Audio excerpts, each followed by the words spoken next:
This is the disclaimer for Wildlife Control Consultant and Pest Geek Podcast for the Living the Wildlife podcast. Always follow national, state, provincial, and local laws when using pesticides and/or other control methods to manage pests.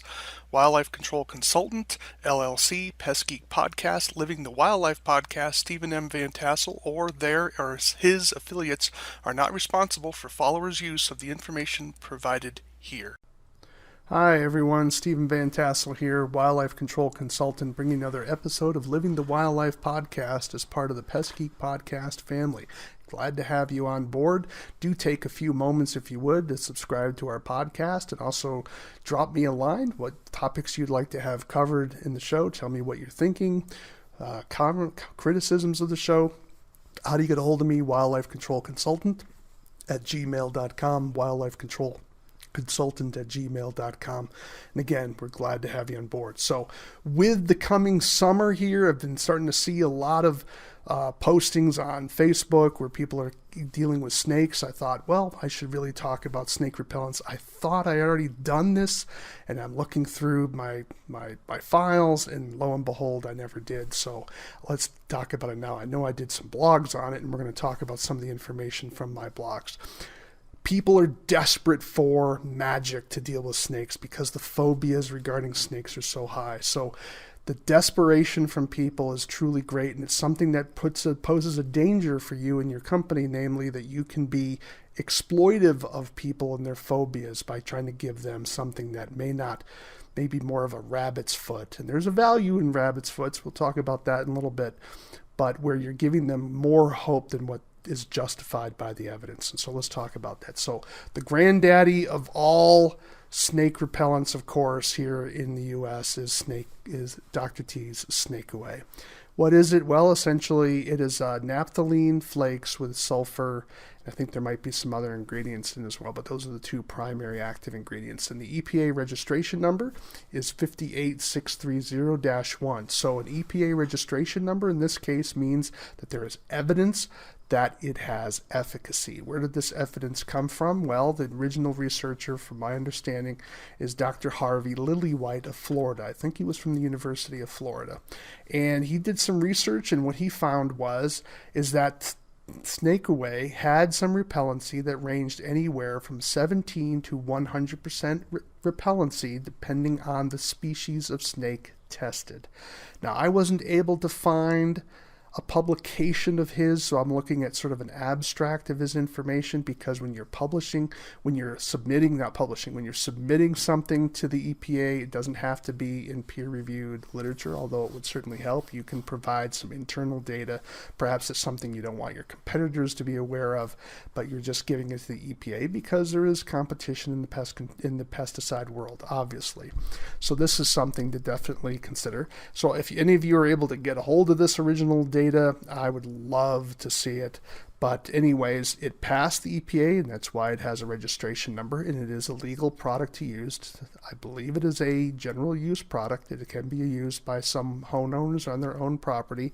If you, as a professional wildlife control operator, pest control operator, you have the appropriate pesticide application licenses and insurance, you can apply that for your client as well.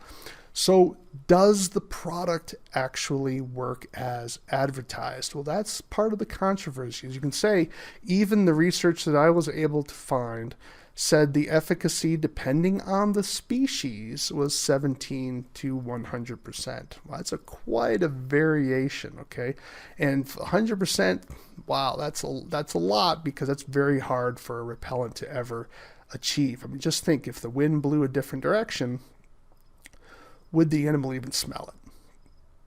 That's obviously good. But anyways, his research is what it is. So is there any other research that suggests that this particular product works to repel snakes? And the answer is yes. There is some additional research. This is an article by Joseph H. Treadway Jr. and other authors, and they wrote a paper for the gray literature. This is the National Quail Symposium Proceedings, entitled Exclosures, an Experimental Technique for Protection of Northern Bobwhite Nests. Now, what is gray literature? Gray literature is the step below peer-reviewed journal articles. Scientific research has a hierarchy of value, and peer-reviewed is the highest value. And I have another whole podcast where I talk about research journals and how to understand them, so I would refer you over to that. But this is a gray literature. It doesn't mean it's garbage. It just means it's not to the same level as a peer-reviewed journal, but it is what it is. It's valuable nevertheless. Don't just simply throw it into the bus because it's not peer-reviewed, right? Sometimes it's too expensive or difficult to get information at the peer-reviewed level, and so we have to rely on gray literature. So this is what we have. What was this particular publication talking about? Well, what the researchers did was they wanted to try to increase recruitment of bobwhite nests.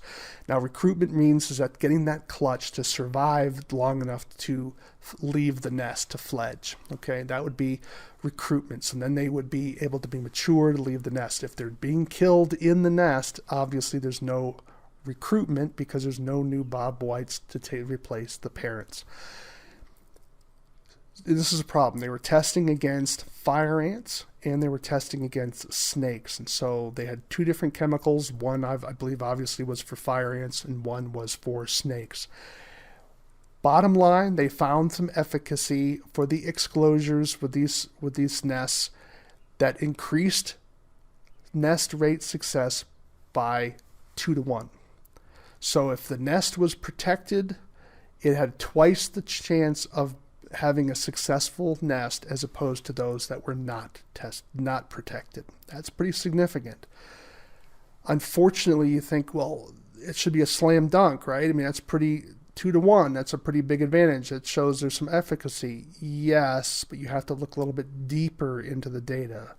This is why learning how to evaluate the literature is so important. One of the things they didn't do was they didn't do any censuses of snakes in the particular areas they were doing their research in. Now, why is that important? Well, if you don't have a lot of snakes to begin with, how do you know that the nests were ever really at a practical threat of snakes? You know, if you only have one snake every square mile, what's the likelihood the snake is going to find the bobwhite nests? Okay, that's a problem, obviously. The other issue is they weren't able to tell whether it was the exclosure that protected the nest or whether it was the snake repellent that protected the nest. Well, if you don't know which is which, how do you know? Was it a combination of the two? Was it the snake repellent? Was it the exclosure? Don't know. So it may have been just the exclosure and not the snake repellent. It may have been all the snake repellent and not the exclosure. Don't know. So this is obviously a weakness in the study design of this particular test. This is normal for scientific research, right? This is the problem that we have. That is, it's not always the slam dunk we wish that it would be, because getting that slam dunk is expensive. And unfortunately, there's not enough research money sometimes to really answer some of these questions. And so it takes time for that to happen. Is there any other research about snake away? Well, the answer is yes, there is. And this would be called negative research. This is where we're having research showing, well, it may not have the kind of effect that we would like it to have. And this was done by Dennis Ferraro, a professor at the University of Nebraska-Lincoln. He's an herpetologist. I know this individual personally. He is the one who kind of made me a little bit more passionate about snakes. I don't own any snakes. I've just kind of become a snake advocate. I think they're cool, and I'm learning to become more comfortable around them as I'm starting to learn more about snakes. So I doubt I'm ever going to get over some of the creepiness of it, but I'm definitely an advocate for snakes now, and I wish people would stop killing them so much. But in any event, what was his research? Well, let's open up his publication, and you can find that he did the publication called The Efficacy of Naphthalene and Sulfur Repellents to Cause Avoidance Behavior in the Plains Garter Snake. So he was only testing the Plains Garter Snake. That's very important, so we don't want to comment about snakes that he didn't test, right? So he's just testing the Plains garter snake, a specific species, and he did this research around Omaha, Nebraska. So you can find this. It was published in the Great Plains Wildlife Damage Control Workshop Proceedings, and you can get a hold of this publication. Just visit my blog, wildlifecontrolconsultant.com, do a search for snake repellents, and you'll find my 2 blog posts, and you'll find some links to this information there. So when you open up the article, you find that what he did was he did 2 different types of studies. One with snakes within their home range. He took some snakes, captured them, and then took them to a different location in their home range, put a 4-meter strip of naphthalene or sulfur or the actual mixed product, which would have been snake repellent. And he also tried some controls. Released the snakes and then saw if they would cross these particular barriers, to lack of a better word, these strips of chemical. And then found out if they did, because what was the draw for them to cross it? Well, for them to get back to their original covered habitat where they would feel much safer rather than being exposed. He did another test for snakes outside of their familiar area. He basically translocated them to a different area that they were unfamiliar with, and did the same type of test there to see if they would try to seek potential habitat for themselves and thereby cross the repellent. So you have to have an attractant for the snake to try to cross. So that's what he was doing. He wanted to see if the snakes would cross this repellent to an area where they would want to go. And that's what he did. Did this twice, did different types. So let's take a look at his findings here. So for the experiment number 1, he tried 10 snakes with naphthalene, the naphthalene strip. 8 showed no avoidance whatsoever. 2 showed avoidance. So that's only a 20% efficacy. For sulfur, he did the same thing with 10 snakes. 9 showed no avoidance. 1 showed avoidance. So in other words, 9 of the 10 snakes crossed the material. For naphthalene, 8 of the 10 snakes crossed. Then he tried the mixture, and then he had tried 20 snakes for that study. 15 snakes crossed, 5 did not. You may say, well, you're showing some efficacy there, Stephen, somewhere between 10 to 25%. That's something. That's true. But then we need to compare it with the controls. He used a blank control. In other words, nothing. And he tried 10 snakes that way. 2 snakes showed avoidance behavior where there was nothing there. This is why you have to evaluate the research. So you may say, well, he had 2 show avoidance under naphthalene. Yeah, the same amount that showed avoidance, the same percentage amount that showed no avoidance, that showed avoidance with a blank control, with nothing there. Doesn't make snake away look very good when you think of that. Why does this happen? Well, because sometimes snakes just do crazy things. Think of it as your crazy uncle. You think everyone in your family, when you ask them if they want chocolate ice cream, everyone in the family will say, yes, they want chocolate ice cream. So what's the odds that your uncle will agree? Well, you have a crazy uncle and he says vanilla. Same way with these snakes. So perhaps 20% of the time, snakes are just simply going to move a different direction for no apparent reason, because that's what they do. So it's hard to tell. This is why it's difficult to determine repellency sometimes, because you have these crazy behaviors. All right. So let's look at test number 2. Again, this is with the snakes that were moved to a new location that they were not familiar with. Same type of study, used a barrier, but he didn't use as many snakes this time. With the naphthalene strip, 5 showed no avoidance whatsoever. 1 snake showed avoidance. Sulfur, 4 showed no avoidance. 2 showed avoidance. Mixture, used 12 snakes there. 10 showed no avoidance. 2 showed avoidance. That's even less than what we had with the snakes in their native area. So now we have like 18% control. Not very good.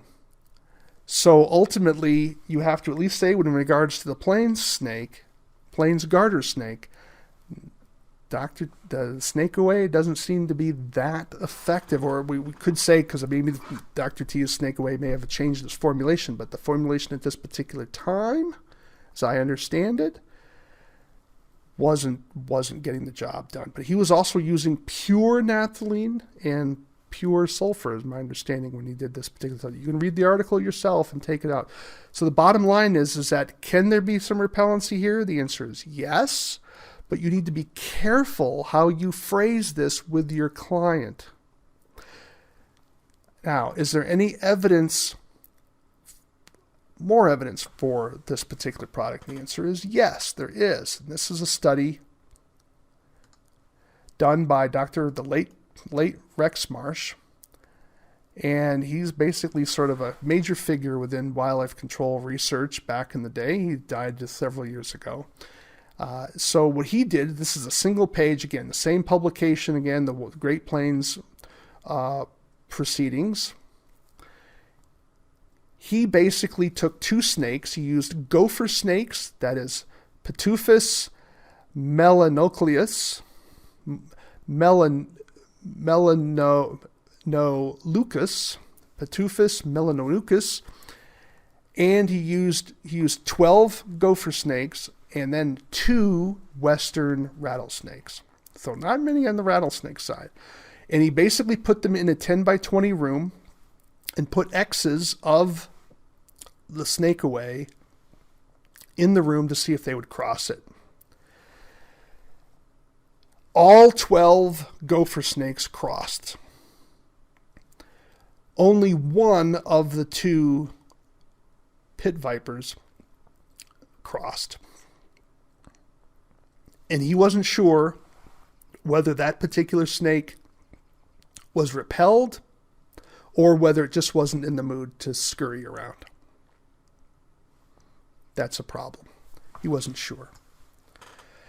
So not a very ringing endorsement. So the bottom line for you is when you are discussing